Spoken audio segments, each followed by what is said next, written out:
Welcome back to the channel, guys. I am going to be talking about how I got this office set up behind me. These are, I guess, what some people would call floating shelves with some black tongue and groove paneling with a wood top. I did this all very inexpensively. I did it myself, and I'm going to run you guys through how I did this and what it took. I think I worked on it for about 3 to 4 days.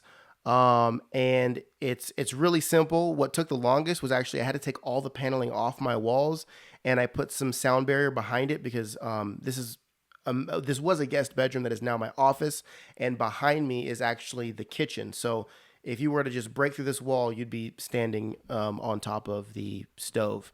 So what I wanted to do is break the sound barrier from the living room / kitchen into my office. So that took a lot of time, but I'm going to run you guys down how I did this and kind of what the process was.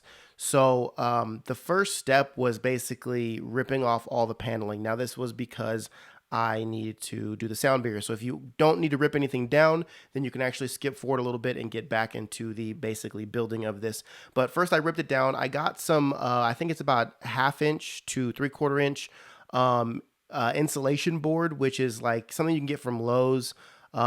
It's really inexpensive. I think it's like 18 bucks a sheet, and I got about 3 or 4 of those sheets to throw up on the wall, and I just tacked it up to the studs, and then I went ahead and threw the paneling back on top of those on top of the studs, on top of that insulation. That alone kind of gives you a sound barrier, because the biggest where sound travels most is when you don't have insulation in your walls, but specifically where air can travel through. So I also did some spray foam.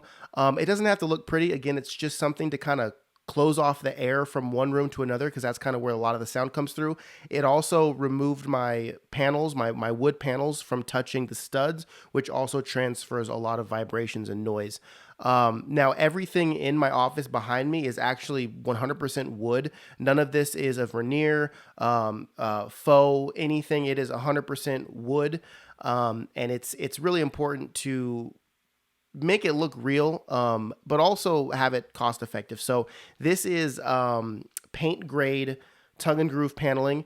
And all of these shelves behind me are 2x12s. These are just your standard 2x12s.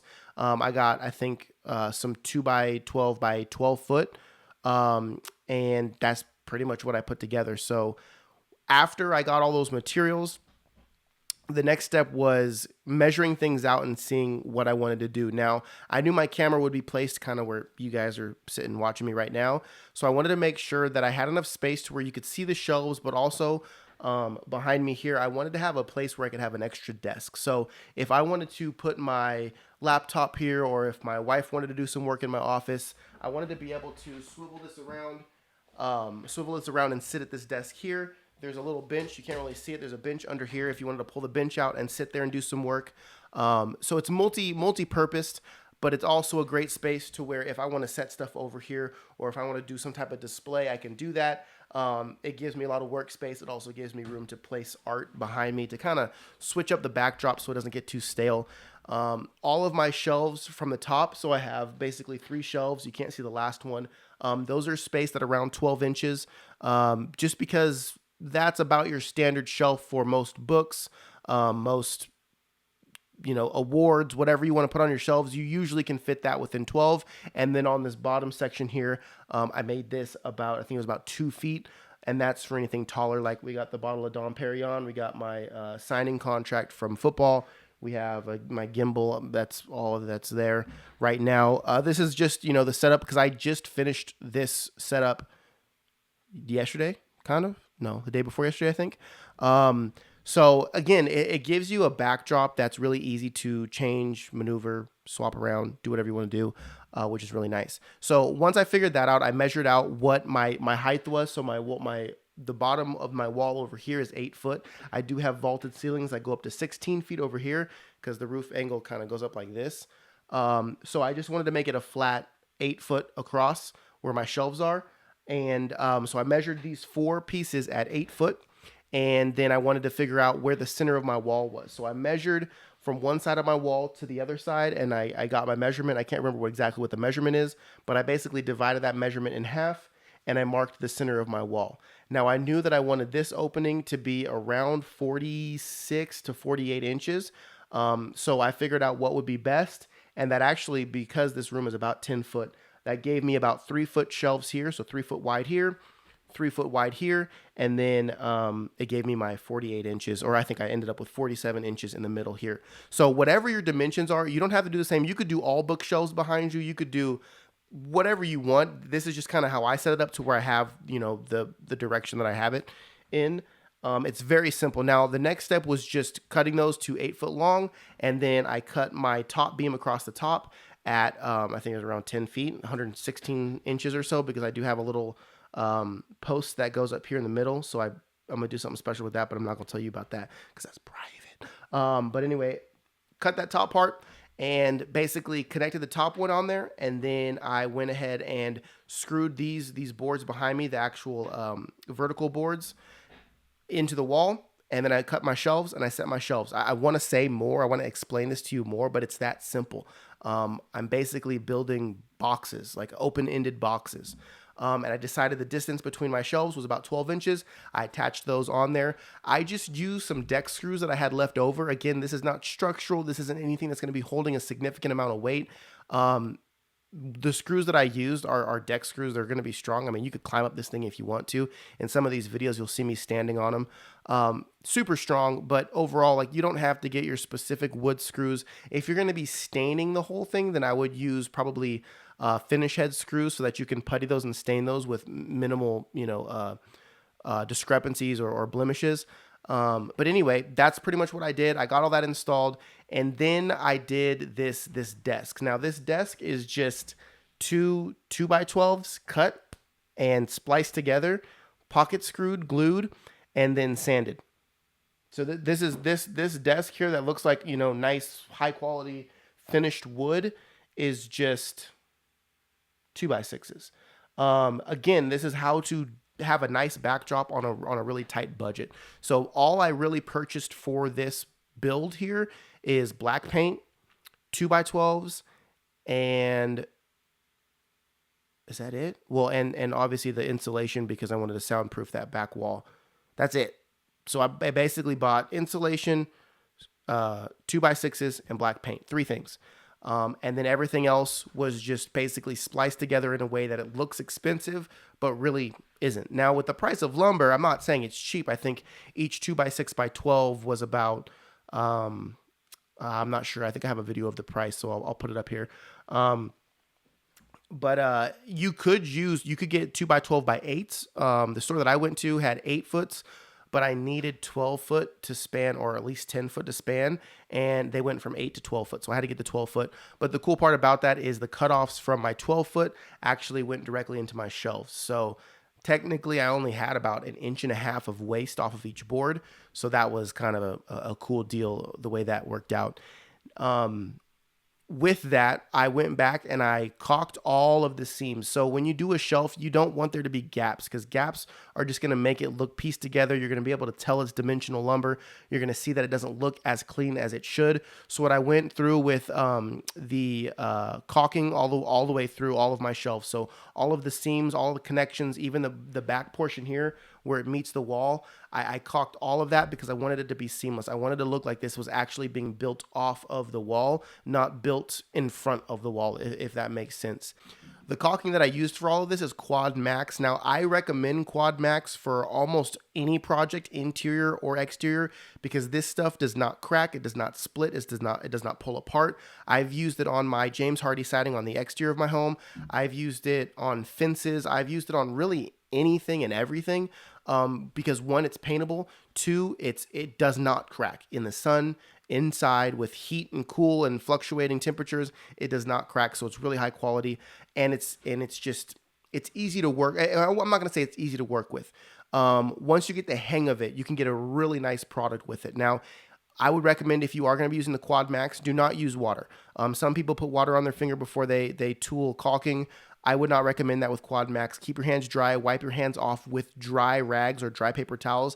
As soon as you add water into the mix with Quad Max, it is a mess and it does not come off. So that's another cool thing about it. There's no water. It's really easy to tool with a dry hand, with whatever you're using. and it just looks clean. You can't really tell anything that's on there. Another quick tip is on this paneling, I put caulking on a lot of the knot holes. So the knot holes on this wood, because it is paint grade, I think it's number 2. It's not as clean as you would have per se when you get stain grade material.